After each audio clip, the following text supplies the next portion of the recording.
আজ একটা দারুণ হেলদি রেসিপি শেয়ার করছি তোমাদের সাথে, তেল ছাড়া দই বড়া। তোমরা কি নাম দেবে জানি না এই রেসিপিটার। এই রেসিপির জন্য এখানে আমি 1 কাপ সুজি নিয়ে নিয়েছি, হাফ কাপ টক দই নিলাম,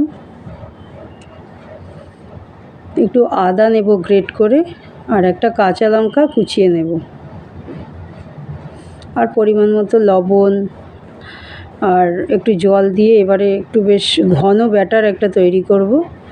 10 মিনিট ব্যাটারটাকে রেখে দিলে সুজি তো একটু ফুলে যাবে আর একটু ঘন হয়ে যাবে।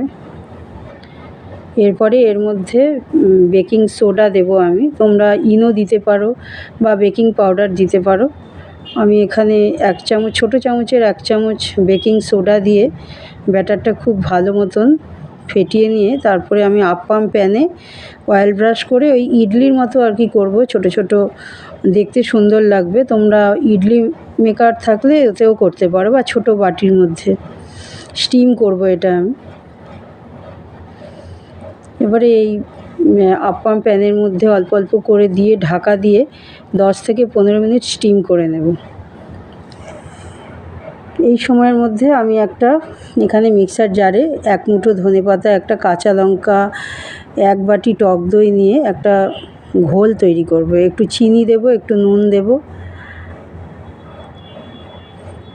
পাতলা ঘোলের মতো তৈরি করব। আর এখানে জলের মধ্যে আপ্পামগুলো দিয়ে দেব,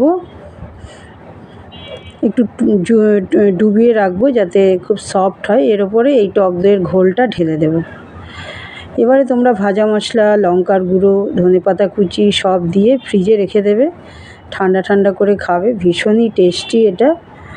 দই বড়া তো অনেকটা তেল লাগে, এটা একদমই তেল ছাড়া, খুব হেলদি। যদি রেসিপিটা ভালো লাগে অবশ্যই পেজটাকে ফলো করে দিও।